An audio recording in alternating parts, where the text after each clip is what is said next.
ജയിക്കുമെന്ന് 100% ഉറപ്പ്. പക്ഷേ ഒരു രാത്രി കൊണ്ട് സ്വന്തം പാർട്ടിയിലെ ചില നേതാക്കന്മാരുടെ അല്ലെങ്കിൽ ചില അണികളുടെ പ്രവൃത്തി കൊണ്ട് ആ വിജയിക്കും എന്നുള്ള പ്രതീക്ഷ നേരെ 50%-ലേക്ക് എത്തിയാലോ? ഇതാണ് ഇപ്പോൾ പാലക്കാട് സംഭവിച്ചിരിക്കുന്നത്. അക്ഷരാർത്ഥത്തിൽ ശോഭാ സുരേന്ദ്രൻ പെട്ടിരിക്കുകയാണ്.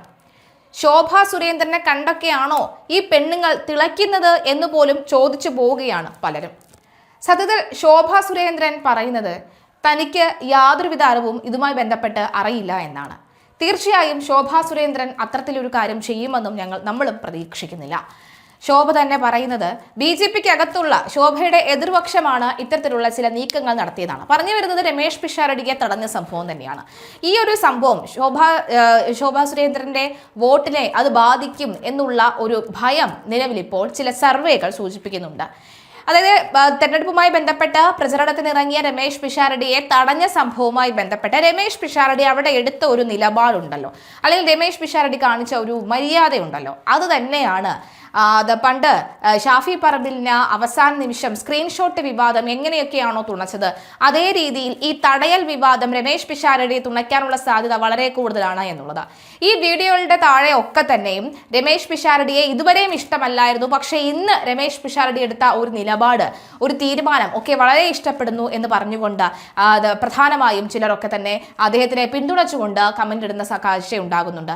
ഞാൻ CPM പ്രവർത്തകരാണ്, പക്ഷെ രമേശ നിങ്ങൾ ഈ കാണിച്ച പ്രവൃത്തി നന്നായിട്ടുണ്ട്, അത് നിങ്ങളുടെ വോട്ടിനെ ബാധിക്കും, അല്ലെങ്കിൽ നിങ്ങളുടെ വോട്ടിൽ അത് ഉണ്ടാകും, പ്രകടമാകും എന്നൊക്കെ തന്നെ പലരും പറയുന്നുണ്ട്. തീർച്ചയായിട്ടും ശോഭാ സുരേന്ദ്രനെ എതിർക്കാൻ, അല്ലെങ്കിൽ ശോഭാ സുരേന്ദ്രന്റെ ഈ ഒരു ഇമേജ് തകർക്കാൻ വേണ്ടിയിട്ടുള്ള പ്രതികരണമായിരുന്നു അല്ലെങ്കിൽ പ്രവർത്തനങ്ങളായിരുന്നു നടന്നത് എന്ന് ഒരു കൂട്ടം നേതാക്കന്മാർ പറയുന്നുണ്ട്.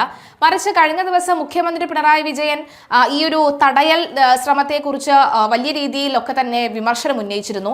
രമേശ് പിഷാരടിക്ക് നേരെ ഉണ്ടായത് വെറും സാമ്പിൾ മാത്രമാണെന്നും ഇവർ ഈ നാട്ടിൽ മുഴുവനും കാണിക്കുന്നത് ഇതൊക്കെ തന്നെ ആയിരിക്കുമെന്നാണ് പിണറായി വിജയൻ പറഞ്ഞത്. എന്നാൽ പിണറായി വിജയൻ മത്സരിക്കുന്ന സ്വന്തം ധർമ്മടത്ത് കോൺഗ്രസ് സ്വതന്ത്ര സ്ഥാനാർത്ഥിക്കെതിരെ നടത്തുന്ന നീക്കങ്ങൾ എന്തൊക്കെയാണെന്ന് ഇപ്പോൾ പകൽ പോലെ എല്ലാവർക്കും അറിയാം. ഏതായാലും രമേശ് പിഷാരടിയെ വടക്കന്തറയിൽ BJP പ്രവർത്തകർ തടഞ്ഞ സംഭവത്തിൽ കോൺഗ്രസ് തെരഞ്ഞെടുപ്പ് കമ്മീഷന് പരാതി നൽകി.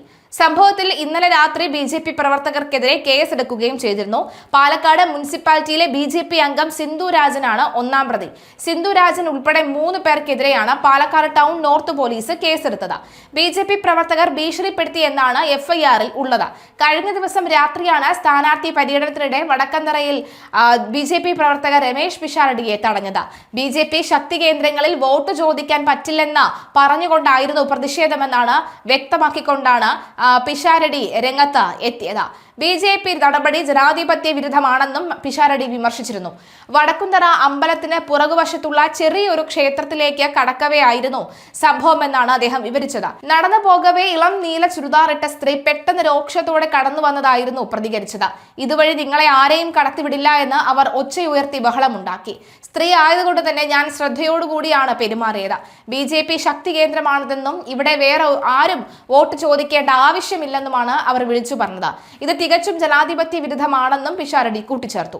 അതിനിടെ പാലക്കാട് തെരഞ്ഞെടുപ്പ് പ്രചാരണത്തിന്റെ UDF സ്ഥാനാർത്ഥി രമേശ് പിഷാരടിയെ ഒരു സംഘം BJP പ്രവർത്തകർ തടഞ്ഞ സംഭവത്തിൽ കടുത്ത വിമർശനവുമായി മുഖ്യമന്ത്രി പിണറായി വിജയൻ കഴിഞ്ഞ ദിവസമാണ് രംഗത്തെത്തിയത്. BJP മറ്റു പലയിടത്തും കാണിച്ചതിന്റെ ഒരു സാമ്പിളാണ് പാലക്കാട് ഇന്നലെ കണ്ടതെന്നാണ് മുഖ്യമന്ത്രി അഭിപ്രായപ്പെട്ടത്. BJPയുടെ അസഹിഷ്ണുതയാണ് ഇതിലൂടെ വെളിപ്പെട്ടത്. പിഷാരടിയെ തടയുകയും ആക്രമിക്കാൻ ശ്രമിക്കുകയും ചെയ്ത നടപടി ജനാധിപത്യ വിരുദ്ധമാണെന്നും പിണറായി പറയുന്നു. സംഭവത്തെ CPM ശക്തമായി അപലപിക്കുന്നുവെന്നും മുഖ്യമന്ത്രി വ്യക്തമാക്കി. എന്നാൽ സ്വന്തം സ്ഥാനാർത്ഥി തെരുവിൽ തടയപ്പെട്ടിട്ടും BJPക്കെതിരെ ശക്തമായ നിലപാടെടുക്കാൻ കഴിയാതെ കോൺഗ്രസ് നിസ്സഹായ അവസ്ഥയാണ് പ്രകടിപ്പിച്ചത് എന്നും മുഖ്യമന്ത്രി കുറ്റപ്പെടുത്തി. കോഴിക്കോട് ബേപ്പൂരിലെ തെരഞ്ഞെടുപ്പ് പ്രചാരണത്തിനിടെയാണ് മുഖ്യമന്ത്രി വിഷയത്തിൽ പ്രതികരിച്ചത്. പ്രതികൾക്കെതിരായ നടപടിക്ക് മുമ്പായാണ് ടൗൺ നോർത്ത് പോലീസ് പിഷാരടിയുടെ മൊഴിയും രേഖപ്പെടുത്തി. പ്രതികളെ ചോദ്യം ചെയ്തതിനായി പോലീസ് ഉടൻ നോട്ടീസ് നൽകി വിളിച്ചു വരുത്തും. കഴിഞ്ഞ ദിവസം നടന്ന ഈ ഒരു സംഭവത്തിൽ സ്ത്രീവിരുദ്ധ പരാമർശങ്ങൾ നടത്തിയ പിഷാരടിയെ വോട്ട് ചോദിച്ച് വീടുകളിൽ കയറാൻ അനുവദിക്കില്ല എന്ന് പറഞ്ഞാണ് BJP പ്രവർത്തകർ തടഞ്ഞത്. പ്രതിപക്ഷ സ്ഥാനാർത്ഥിയാണെങ്കിലും രമേശ് പിഷാരടിയെ തടഞ്ഞത് പാലക്കാടിന്റെ സംസ്കാരത്തിന് ചേർന്നതല്ലെന്ന് തുറന്നു പറയുകയായിരുന്നു NMR റസാഖിന്റെ നിലപാട്. രാഷ്ട്രീയ വൈര്യത്തിനപ്പുറം മാനുഷിക മൂല്യങ്ങൾക്കും ജനാധിപത്യത്തിനും വില നൽകുന്ന സ്ഥാനാർത്ഥി എന്ന നിലയിൽ റസാഖിന്റെ ഗ്രാഫ് ഇത് ഉയർന്നിട്ടുണ്ട്.